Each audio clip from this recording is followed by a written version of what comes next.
Jory, don't touch anything. Help me. Jerry?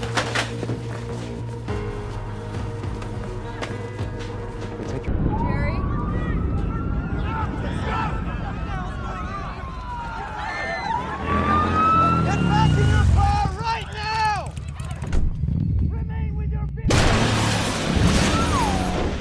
The Hollywood version of an epidemic is correct in the sense that, you know, if all things kind of go wrong back to back, you have 5 or 6 things that go the wrong way instead of the right way, you really could see a quick escalation of, you know, of disease. I mean, look at just this year alone, the flu epidemic in the US. It's very quick to go wrong, and also systems then start unraveling, and you've got questions. If you have a pandemic outbreak, you have big economic questions. Should we close down industry? Should we stop tourism? And so there's big ramifications.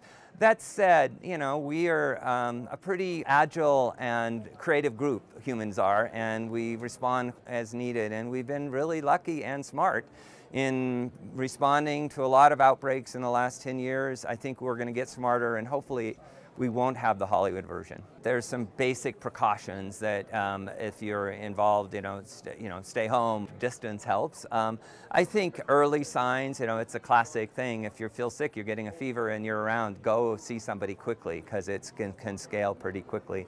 And then I think, being really listening to what the community is saying. I mean, we've got to challenge how social media is now going to engage. It provides a huge opportunity for us to understand outbreaks, communicate about outbreaks, help people think about what needs to be done.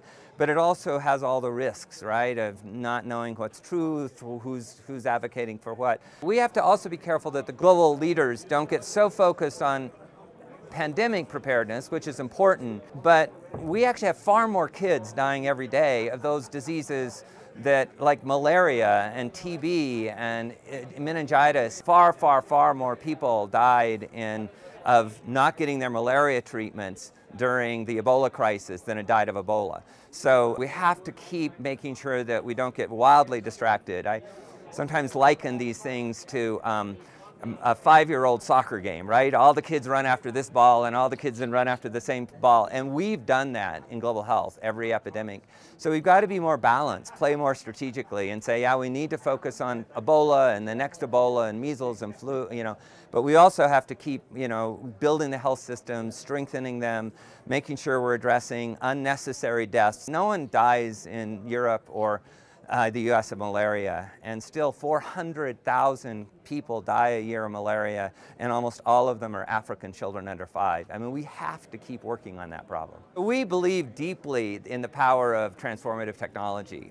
We are working in life science technologies like vaccines and drug development, a lot of work on medical devices to be more frugal and innovative for low resource settings. But now I'm particularly excited about the work we're doing on sort of innovation and disruptive innovation in systems. So how do you help strengthen a health system? I was in an urban slum in India just yesterday, and where we're actually working on using new electronic voucher models to create better access for TB control for the urban poor. And we see digital transformation, and a lot of the work I'm doing here in Davos is about helping governments and helping private sector leaders in the poorest parts of the world use digital transformation and data to even be a more powerful tool to change the world.